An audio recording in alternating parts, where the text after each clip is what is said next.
Hot Springs Village Inside Out is a closer look at the greatness of Hot Springs Village, Arkansas, and the surrounding areas. People, places, experiences. Hot Springs Village is one of the most beautiful places on earth. Join me, Randy Cantrell, and my co-host, Dennis Simpson, as we engage in weekly conversations to explore Hot Springs Village Inside Out. Today's show is brought to you by Central Arkansas's favorite radio station, KVRE. Find them on the dial at 92.9 FM. Stream them live at kvre.com. RE/MAX of Hot Springs Village, the award-winning RE/MAX of Hot Springs Village, is the largest real estate office inside the village with over 30 full-time agents and support staff. Visit them to learn more about this beautiful place to solve your real estate needs.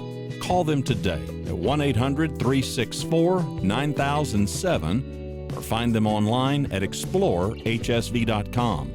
They are RE/MAX of Hot Springs Village at 1-800-364-9007 or online at explorehsv.com. You know, those of you who know and have ever ridden with me know that it's a circuitous path to go anywhere. Hey, Dennis Simpson, Hot Springs Village Inside Out, wanted to give you, as the leaves are falling and the weather is changing, wanted to give you a change of pace and a kind of a quick hour trip. I'm going to touch on some history things. I'm going to tell you about the CCC that nobody knows anything about anymore, which is absolutely fascinating here in the Hot Springs Village area. And we're going to go to Petit Jean, one of my favorite places. And we're all going to go do that through the magic of a file share program or a window share program. As soon as I get that set up here real quick, pardon me. There we go. As you're driving up Highway 7, you may think to yourself, well, there's a funny old place for a fire pit, just a old chimney in the middle of the woods. As soon as you turn out the west gate of the village and start driving up north on Highway 7, it's a matter of time, maybe 5 to 7 minutes, until you're in parts of the National Forest. And by 8 to 10 minutes, you're completely in the National Forest. A piece of road that was called nearly 100 years ago, quote, 20 miles of good gravel road, which was an exaggeration by any definition. But at the time, it's just a completely different thing. I wish I had time to explain this to just everybody. At the time, in the 20s, there was a great recession going on, and people were starving. And I mean starving. There was just simply not enough food to go around. And we started a thing called the CCC, the Civil Conservation Corp. And this, what you're looking at right now, is the Hollis Campground. That's Hollis, the Hollis Campground for the Civil Conservation Corp. As soon as you come into the National Forest, right there on Highway 7, on the left-hand side, you'll see a place called Iron Springs. And that's because there's iron that pours out of the water that comes out of those springs. It is literally red metallic. Beautiful creek, beautiful walking trail, beautiful little low water dam built there, and the walking trail that goes all the way back up to the cross point of the Lake Washita or the Washita National Forest Trail. And you say, okay, well, that's interesting, Dennis. Well, guess what? The little gnomes did not make that at night. We took basically farm boys who were on the land and starving and did not have a lot of money, and Roosevelt put them to work. And they basically got $1 a day and an education, and they learned a craft. And of that $1 a day, roughly 80 cents of that dollar went back home to their family every month. So you're thinking, okay, well, is it like a labor camp? No. It's completely voluntary. You could starve if you wanted to, I guess, or find another way to make money or whatever. But they would simply, and you'll see this here in a minute, they would simply put up signs in downtown Hot Springs, and it would say, wanted men 19 to 25 from, economically impaired. They wouldn't have put it that way, from low income people that want a job, show up here Monday morning. And they would show up there Monday morning. Now, you have to understand, this is Hot Springs. And they would truck them from Hot Springs, north through Hot Springs Village, north through Jessieville, into the middle of the woods. And you see across the street, that's Highway 7 on the other side, there's nothing but woods. Yeah, that's what it was everywhere. There was no highway. It was a gravel road. There was nothing They built the bridges that you're driving over. They built the low water dam. They built the hiking trail. They built the cabins on the hiking trail. They built the cabins for this building. They built the cabins at Lake Catherine. They built the cabins at Petit Jean. They built the cabins at Mount Magazine. All of these things, I don't know any other way to say it. These welfare recipients, as it were, but they worked for it. So it wasn't just handing out checks. These guys learned skills, and I'll go through some of the photos here. This is, like I say, this is the remains of the Hollis campground, which is an absolutely fascinating place.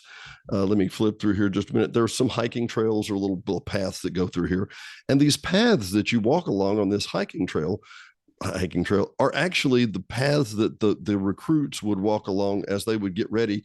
Many of these places, there's signs here, like just to the left on this side, you can see me hold my mouse over here.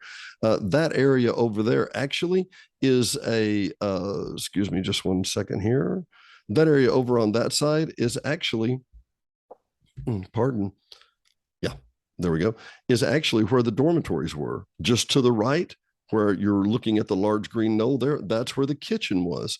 And there would be between 100 and 200 men there at all time. Now, there's Diane walking away through these beautiful pines just for scale and perspective to show us what we're going to. And there's a little park up here for a place to park your camp, but I'll basically read this. This was Camp 1704 of probably 200 camps around the United States.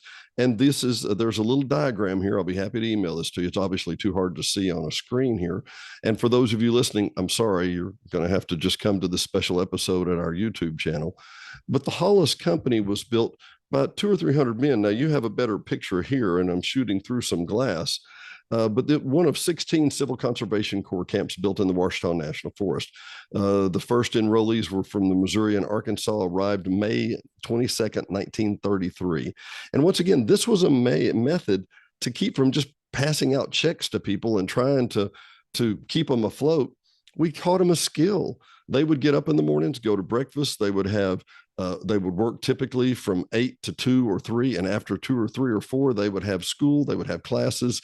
They would learn shop class. They would learn they'd learn how to use these things they had been doing their whole time. Here's Mr. Legacy's Tree Farm Army, as they called it. And who joined the CCC, the Hollis enrollees? It was a semi-military engagement. It might have felt like basic training, I would suspect. I'm sure there are people that fell out and whatever and didn't make it, but $1 a day in 1933, that was good money. And you got to learn a skill, and you got to send money back home. You had to send money back home. One of the other parts to that is to put this in perspective, just to give you a 5-mile high view. One of those last slides said that the average enrollee in the first 6 weeks gained between 5 and 7 pounds. Now, I want you to think about that. Is that because they're eating chips and Cheetos and drinking sodas and sitting around watching each other do nothing and watching TV and playing Xbox? No. That's because they were literally starving. They were malnourished. In the meanwhile, they went and built things like this. Now, this is the Corps of Engineers facility just a little ways up the road, and I'm going blank right now on what the name of this lake is. But this is a beautiful lake. Just one of the other bridges they built just up at the intersection of the corner of, is that 10 and 7? No, what is it? Anyway, just a little bit north of Hollis, you'll drive through the National Forest and get to this point.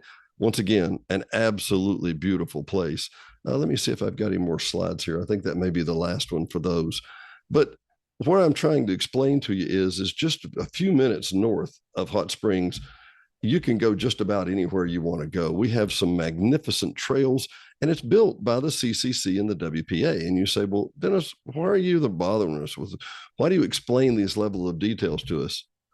And please don't take this wrong, but all I have to say is that nobody else is sharing it.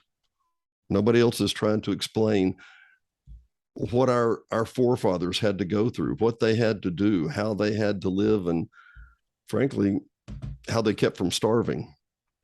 This picture, slightly out of focus, and I apologize for that, is inside the Petit Jean Lodge. It's up on top of Petit Jean Point, built with the State Park. I'll give you a little more of the story, but I'll say, and let me change the pictures here just a second so we can get a better picture. There's my lovely wife, Teresa Diane. That gives you a scale of how big these buildings were built out of rock by hand with pickaxes. They did not have modern equipment. They did not have tons of machinery. They had one dump truck and one bulldozer, and they built this entire state park facility. They had hundreds of men. Yes, of course, that's what they did. But let me explain back first what Petit Jean is. As you're driving along, as you leave the western edge of the village and you drive straight up Highway 7, you're about 8 to 10 minutes in before you get to the National Forest. You will bisect roughly 1.8 million acres of national forest. You will come within 5 miles of 250,000 acres of absolute wilderness that is just no roads, no motor cars, no lights, no nothing. And as you go up through that, you'll come into a little place called Ola. And about 20 minutes north of Ola, you'll be on the river valley outside Little Rock, to the west of Little Rock, way to the west of Little Rock, but you're in the river valley. And it's a delta. There's beautiful crops. They're growing sorghum. They're growing all kinds of things on either side of the road. And you're like, okay, I'm in farmland. And you look a little bit further ahead, and there's an 880-foot mesa that it comes right up out of the ground. It just literally as if somebody set a big flat rock up on top of there. On top of Petit Jean is a airport. There is a lake, a state park. There's a livestock ranch. There are Windrock Farms from the Wynn Rockefeller. The Rockefellers have a farm up there. There's a church camp up there. It's an enormous place. And the CCC and the federal government decided that what they needed to do was put these young men and these resources to work building these unbelievable facilities. Do you see these chairs? You see the chairs and the little sofas and the little tables and everything. These are built nearly 100 years ago. 100 years ago, and they're just sitting in the lobby of the older side of the Petit Jean Lodge. It is an amazing place. They still have cabins there you can rent today. This is the original park. They've repurposed some of it. If you go to the right of this photo, you go into an old cabin hotel type situation. If you go into the left, there's a brand new lodge there that is just remarkable. We'll get some pictures of it in just a second. And I'm just doing some photo sweeps here to show you those rafters, the beams, every one of those boards cut from on-site lumber, milled, hand-turned, put in here, all of it wedged in, a fantastic craftsmanship from kids that typically weren't older than 25. Now, they did have some mentors. This is a little place out back where they've actually kind of enclosed some more stuff, but it shows more of the furniture in the outback of the building. And just a remarkable, remarkable place. There is what the sunset looks like from the lodge, and we'll go into that more in just a moment. But what happens is up on top of this mesa, there is, as you're looking from the lodge straight down this view that you're looking at, to the right, there is a 200-acre lake, 300-acre lake, something like that, surrounded by a state park. It catches rainwater basin for the entire area, falls over and goes over Mather Falls, which falls about 95 feet. So down in this valley right below you, and to the right, maybe a quarter of a mile, is a huge, huge 95-foot waterfall. Now, as if that's not enough, this is the actual lodge profile itself. This is the old lodge that you see here. That's the part we were just in, and this is the old breezeway they had up here. Now, remember, this is way before air conditioning. This is way before a lot of things. And there's me and my lovely wife. Am I blessed or what? And then we're looking out over the valley here. This is one of the viewpoints that you have the little telescope you can look out there and see. But this is literally what the sunset looks like that day. And we're going backwards in time a little. So the sun's coming back up for the moment. You wouldn't know, maybe it's sunrise. Maybe? No, you'll get the picture. Anyway, absolutely beautiful shots, of which I included too many. But this is the new Mather Lodge it's less than 10 years old. It's probably less than 5 years old. Unbelievable place. And this is me and my lovely wife sitting by the window, and a fine gentleman from India came by and took our photo. You meet some of the nicest people on vacation. If you want to cross cultural boundaries, I got news for you. Travel. You will find the greatest people. And geez, anyway, by the way, the buffet is wonderful. And that is what it looks like out the windows. It was just about to be ready for sunset. This is the new part of the lodge that they've just built on. And that's the new entrance as you come into the lodge. Gorgeous, gorgeous facility. And this is a painting, an oil painting. I can't give away the whole story, but this is an oil painting made by a man who was probably in his 40s, and he was hired with the CCC also to document things. This painting was found in an estate sale. It was supposed to be in the archives in the Smithsonian. And this one, the same thing. It was another one that was found at an estate sale that should have somehow not left the government's possession, if you get my drift. The Civil Conservation artist, this was George Gurdon Snyder was the gentleman that did this, and he was fantastic artist. I mean, you look at the details. The gentleman in the upper left-hand corner, and I'm trying to see, Hardsman, I believe his name is. Mr. Hardsman is a fantastic, fantastic visionary. He was sent here from the Fort Smith Lumber Company, and they sent him down, which I would say Petit Jean is relatively equidistant between Little Rock and Fort Smith. Fort Smith's at the state's edge. Little Rock is in the state's relative middle. And they sent this gentleman, Mr. Hartson here, down from Fort Smith to have him look at all of the timber on top of Petit Jean. And the timber company owned that mountain, and they were just going to clear cut it. They were going to take care of it and just cut it back down like it was any other piece of land. And Mr. Hardison just begged and pleaded that they not do that, that they please not do that, because this was such a unique place. And he started petitioning the governor and other people in the government to ask them and beg them to make this a reserve. Now, at the time, and we're talking the late 20s or whatever, at the time, nobody knew what the term state park was. For example, we for a little detail that you need to know, Hot Springs National Reserve was the first national park, period. I don't care what you say Yellowstone was. I don't care that it put the first name on it. Probably 50 years before Yellowstone got any kinds of designation, Hot Springs National Reserve was reserved land. This whole idea of making it a park was still kind of coming into its infancy. In the 20s, and I'll just survey what it is right now. The Game and Fish Commission here in Little Rock, in Arkansas, will tell you about how we have more white-tailed deer, more geese, more ducks, more beavers, more everything than we did in the 1920s. And that's because we virtually raped the entire state of any resource we could in the 20s. We went from thousands of beaver to less than 10. We completely wiped out the white-tailed deer. We nearly completely wiped out the bear. We had literally thousands of fish being taken from the White River every day. Well, we've learned some since then, if you can imagine. And Mr. Hardison was one of these people who realized you just can't keep exploiting the earth repeatedly. We at least have to have some place to set aside. And he was one of the big proponents of starting the state park. And they named it, and this is the display that you've been looking at. They named it after Mr. Mather, who was a famous person with restoration and natural resources in that area in that time. Here's what the view looks like just before sunset, and there's what the view looks like going into the restaurant. It is absolutely positively magnificent. I can't say enough great things about it. If you want to, and this is the Indian gentleman and his family, if you want to complain that the tax dollars aren't being spent right, well, there's always lots of arguments for that. But the bottom line is there are places they are spent well, that the unbelievable amount of people get the mutual benefit from it that other people wouldn't any other way. And this is one of those areas. Had it not been for visionaries like Mr. Hardison, there would have been no pictures like this. Is that a relatively beautiful view?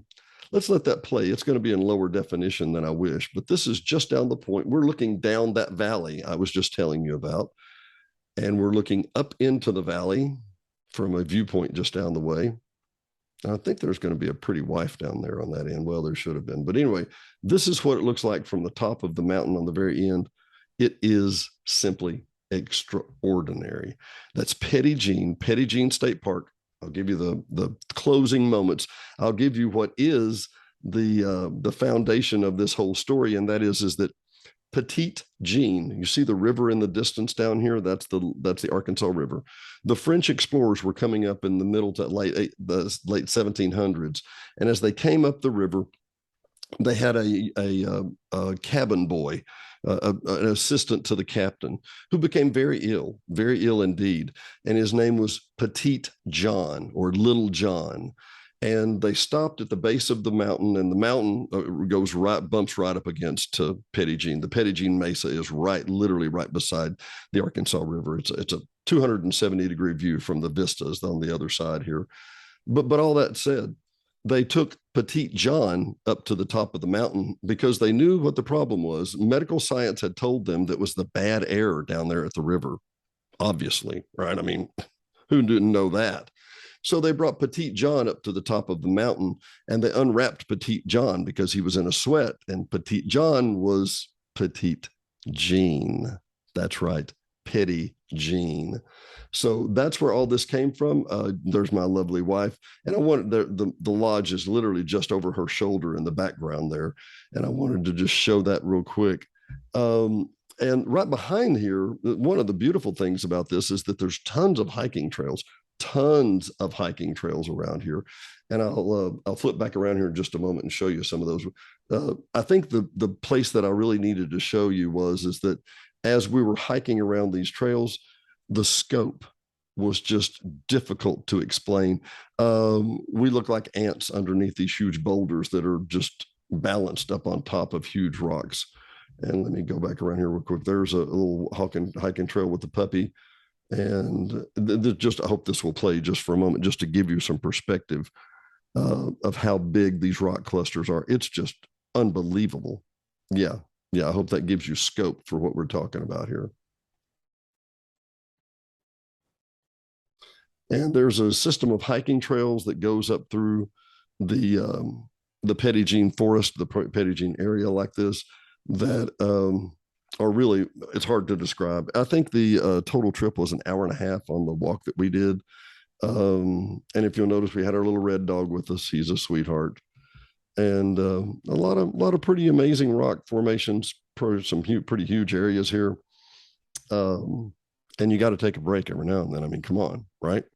And that is Scraps. That's our dog. I can see, as I look back at this, as I was walking through this area with a different set of eyes, if I had been an Indian back in the day, you would have had to take dynamite to get me out of this place, because you could literally, at any point, you could have crawled up in one of these little caves, got out of a storm, kept a whole lot warmer, wrapped yourself up in a lot of deer pelts. There's a lot of ways to not die in an area like Petit Jean. There's 4 different creeks that go through here. It's an absolutely gorgeous area. And speaking of gorgeous, did I mention I love that pretty wife of mine? And not just because she's pretty. I tell you what, it's been a pleasure. I can't describe all of the details that happen in Hot Springs and the areas around Petit Jean. This is a beautiful area. It's less than an hour from the village. I strongly encourage anybody to go. If you have any more questions, feel free to reach out to us. I'm Dennis at Hot Springs Village Inside Out. For Dennis and for Randy, who will be back soon, I promise. We thank you for joining us, and we will see you next time. Thanks for listening to another episode of Hot Springs Village Inside Out, a podcast where Hot Springs Village, Arkansas is the star. Please subscribe to the podcast. You can do that by visiting our website, hsvinsideout.com, and tell a friend.